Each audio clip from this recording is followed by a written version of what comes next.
students, welcome to you CR International School online classes. Students, how are you? I hope that everyone is fine at your home. Now we are going to start new chapter 4th of 7th class. Geography. Chapter name is Vayu. कल हमने पढ़ा था lesson 3rd की exercises सारी complete की थी। जो भी क्वेश्चंस हैं वो मैंने टाइम टू टाइम आपके पास भेज दिए थे। बाकी जो भी कुछ एक दो क्वेश्चन रहते होंगे वो आज की वीडियो के से पहले आपके पास पहुंच जाएंगे। आज हम लेसन 4 को स्टार्ट करने जा रहे हैं, वायु और वायुमंडल। टॉपिक आज का हमारा है वायुमंडल। जो कुछ भी मैं यहाँ लिख रही हूँ या समझा रही हूँ वो आपकी नोटबुक में मेरे साथ साथ नोट होना चाहिए, ठीक है। हमारी पृथ्वी चारों ओर से वायु की एक पतली परत से घिरी हुई है जिसे हम वायुमंडल कहते हैं। मान लो ये हमारी पृथ्वी है और ये चारों तरफ से एक पतली परत से घिरी हुई है जो क्या है, वायुमंडल। ये क्या है, पृथ्वी, ठीक है। वायुमंडल में पृथ्वी पर जीवन के अस्तित्व के लिए अनिवार्य गैसें पाई जाती है।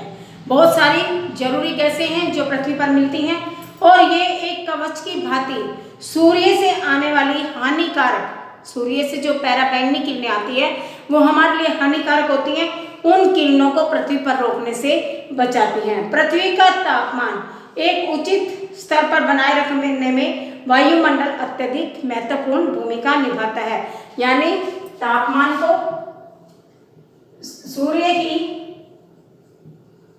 सूर्य से आने वाली पैराबैंगनी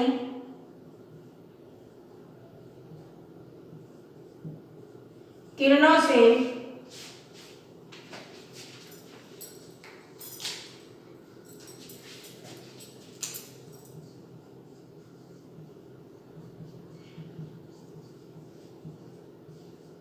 बचाता है, ठीक है।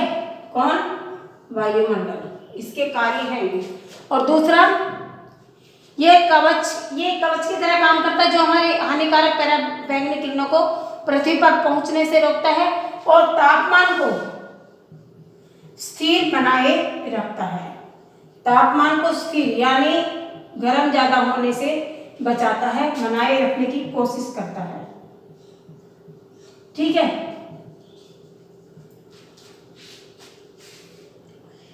उसके बाद वायुमंडल में विभिन्न तरह की कौन कौन सी गैसेस होती हैं। वायुमंडल विभिन्न गैसों, धूल कणों और जल वाष्पों का एक मिश्रण है। जो वायुमंडल है इसमें क्या क्या होते हैं? विभिन्न कण, जलवाष्प जो उड़कर नीचे से ऊपर पहुंचते हैं, जलवाष्प, और धूल के कण और गैसें, धूल कण और गैसें, ये सब चीजें वायुमंडल में विद्यमान है, ठीक है। वायुमंडल में दो गैसें मुख्य हैं। कौन कौन सी? दो गैसें प्रमुख है जो वायुमंडल में स्थित हैं। दो गैसें प्रमुख हैं। कौन कौन सी? एक नाइट्रोजन जिसकी मात्रा 78% है, दूसरी ऑक्सीजन। ये दोनों हमारे लिए बेहद जरूरी है और ये वायुमंडल में मौजूद है। ऑक्सीजन जो है वो 21% है और अन्य 1% जो तीसरी तरह की गैसें अन्य गैसों में हम लिख सकते हैं वो है 1%, जिसमें हम जल वाष्प, धूल के कण आदि शामिल करते हैं। अन्य गैसें धूल कण और जल वाष्प, अन्य गैसें धूल के कण और जल वाष्प शामिल है,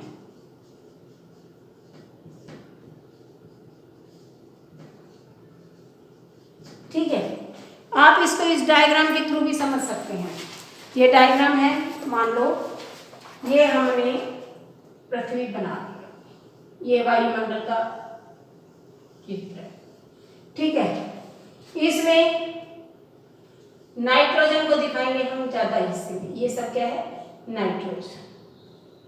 क्यों? क्योंकि ये 78 पार्ट में। आगे हमने दिखाई ऑक्सीजन 21%। ये क्या है? ऑक्सीजन। और 1% जो हिस्सा है इसका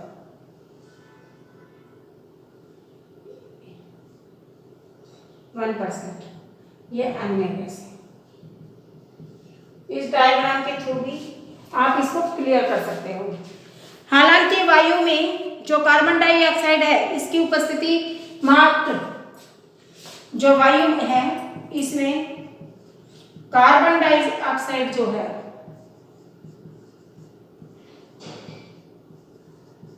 पूरी तरह से ये 3 भी नहीं है, 0.03% है, लेकिन ये हमारे लिए बहुत जरूरी है। यह सूर्य द्वारा जितनी भी विकिरित सौर ऊर्जा होती है, जो सूर्य द्वारा सौर ऊर्जा निकलती है, उसको महत्वपूर्ण बनाती है। इसे हम ग्रीन हाउस प्रभाव कहते हैं। क्या कहते हैं? इसे ग्रीन हाउस प्रभाव।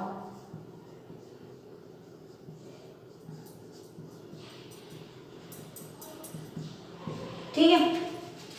उसके बाद आधुनिक समय में जीवाश्म ईंधनों को जलाने, मोटर वाहनों और उद्योगों से निकलने वाली जो भी धुआं होती है वो वायुमंडल में कार्बन डाइऑक्साइड की मात्रा में काफी वृद्धि करती है, जिससे ग्रीन हाउस का जो प्रभाव वो बढ़ता है और पृथ्वी की सतह पर उष्मा की मात्रा में भी वृद्धि होती है, जिससे पृथ्वी का तापमान बढ़ रहा है, जिसे हम कहते हैं भूमंडलीय तापन। यानी पृथ्वी के बढ़े हुए ताप को हम क्या कहेंगे? भूमंडलीय तापन, ग्लोबल वार्मिंग भी इसे हम कहते हैं। ये किसके कारण से होता है? कार्बन डाइऑक्साइड की मात्रा में बढ़ोतरी होने से, जो भी हमारे व्हीकल्स है इनमें ज्यादा धुआं उड़ने से, ईंधन को जलाने से जो भी प्रदूषित धुआं होता है उसके निकलने से ये बनती है भूमंडलीय तापन, ग्लोबल वार्मिंग। तापमान में वृद्धि के कारण पृथ्वी के ध्रुवीय क्षेत्र जो है वहां पर बर्फ पिघल रही है और जिसके परिणाम स्वरूप समुद्र के जल स्तर में वृद्धि होगी और तटीय क्षेत्रों में बाढ़ की स्थिति उत्पन्न होगी। इस तरह से जो भी जमी हुई बर्फ है वो भी पिघलने लगेगी। क्यों? क्योंकि तापमान ज्यादा होगा तो जमी हुई बर्फ पिघलेगी तो बाढ़ के रूप में बहेगी। भारत एक विशाल जनसंख्या वाला क्षेत्र देश है और विश्व मानचित्र से हट सकता है। अनेक पेड़ पौधे और जीव जंतु विलुप्त हो सकते हैं। इस तरह के वातावरण से समताप मंडल में उपस्थित जो भी ओजोन गैस की परतें होती हैं वो हमारी पराबैंगनी जो भी किरणें सूर्य से आने वाली उनसे रक्षा करती हैं। जो भी हमारे रेफ्रिजरेटर है, जो हमारे एयर कंडीशनर है, वातानुकूलित चीजें हैं जो, जैसे उनमें क्लोरोफ्लोरो की कार्बन की मात्रा ओजोन परत को नष्ट करने में तो मददगार है, लेकिन ओजोन परत जब नष्ट होंगी तो हानिकारक जो भी किरणें हैं वो हमारी पृथ्वी तक पहुंच जाएगी, जिसके कारण स्वास्थ्य संबंधित, त्वचा से संबंधित अनेक रोग हमें ग्रसित कर सकते हैं। तो इस तरह से वायुमंडल का संगठन हमने आज अध्ययन किया है। कल हम इससे अगले टॉपिक के बारे में बात करेंगे, वायुमंडल की संरचना के बारे में। आज हमने संगठन को पढ़ा है, इतना ही काफी है आज के लिए। कल हम इससे नेक्स्ट टॉपिक के साथ मिलते हैं और जो मैंने लिखा है इसको आप उतार लो। ठीक है? ओके।